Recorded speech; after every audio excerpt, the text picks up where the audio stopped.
Story 1, Tinder Trap.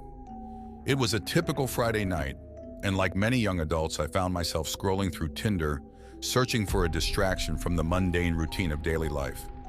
That's when I stumbled upon Luke, or so I thought. Our conversation started innocently enough with the usual exchange of pleasantries and witty banter. But as the night wore on, the conversation took a more flirtatious turn. Luke seemed charming, funny, and surprisingly forward. Before I knew it, he was inviting me over to his place. Now I'll admit, alarm bells were ringing in my head. It all felt too sudden, too convenient. But then again, I was on Tinder for some casual fun, so why not take a chance? I agreed to meet him, but not before insisting on a phone call first. Luke seemed hesitant at first, but eventually relented. The call went surprisingly well, and I found myself feeling a bit more at ease. So with a mix of nerves and excitement, I set off to meet Luke. As I walked through the dimly lit neighborhood, doubts began to creep in. Luke had only given me his address after I told him where I lived. A red flag if ever there was one. But I brushed off my concerns, chalking it up to first date jitters. The house came into view and my heart sank. There were several cars parked outside and all the lights were off. This wasn't the picture of a guy home alone. Panic began to bubble up inside me, and I quickly texted Luke, pretending I was nearby. That's when I heard it, the soft hum of an engine. I turned to see a white van, its headlights off, turning onto the street. Instinct kicked in and I bolted, my heart pounding in my chest. I didn't stop until I was safely back home, the adrenaline coursing through my veins. I blocked Luke's number and reported him on Tinder, but the experience left me shaken. I had narrowly escaped a potentially dangerous situation, all because I trusted my gut. Story 2, The Park Encounter. It all began with a peculiar Tinder profile that caught my friend Maddie's attention.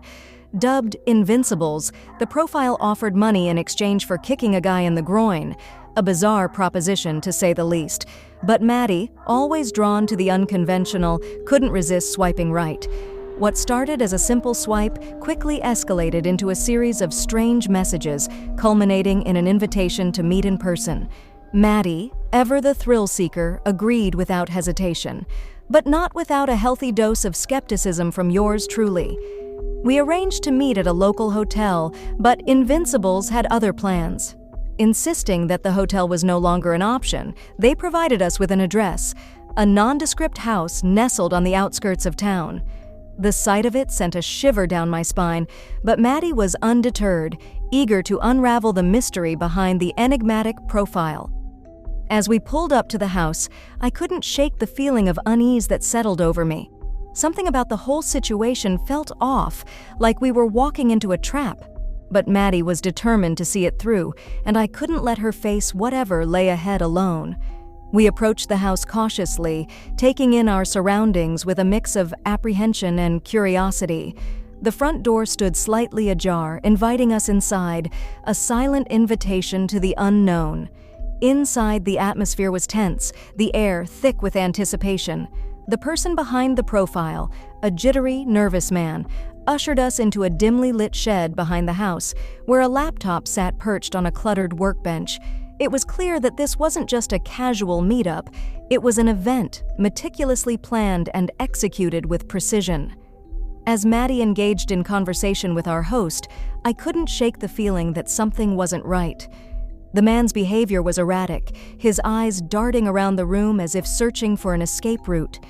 And then there was the Snapchat notification that flashed on his laptop screen, a subtle reminder of the digital world that existed beyond the confines of the shed.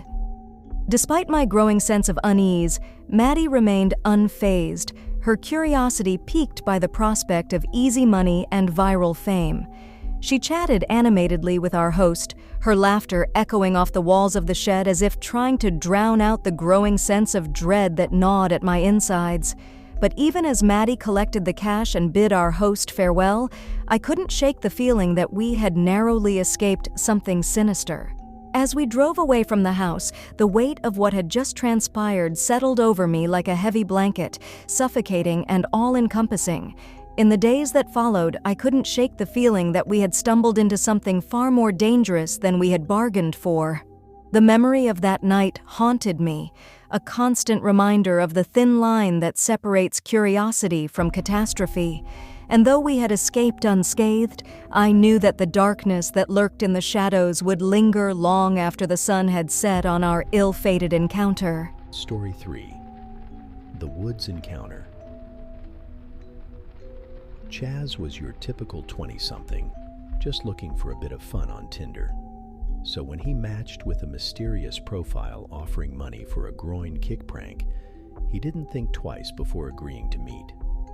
The rendezvous point was a deserted park deep in the woods, a setting straight out of a horror movie. But Chaz, ever the optimist, brushed aside his concerns and set off into the darkness. As he walked along the deserted dirt path, Chaz couldn't shake the feeling of being watched. Every rustle of leaves, every snap of a twig sent shivers down his spine. But he pressed on, determined to see this bizarre encounter through. Then, just as he reached the agreed meetup point, his messages went unanswered. Panic set in as he realized he was alone in the woods, with no one but his own thoughts for company. Suddenly, a figure emerged from the darkness, running towards him with terrifying speed. Chaz's heart pounded in his chest as he turned and fled, his only thought to escape the clutches of whatever lurked in the shadows. He ran until his lungs burned, until he could run no more. And when he finally stopped, he realized he was alone, the only sound the eerie silence of the woods. As he made his way back to civilization, Chaz couldn't shake the feeling of dread that lingered in the air. He may have escaped with his life, but the memory of that night would haunt him forever.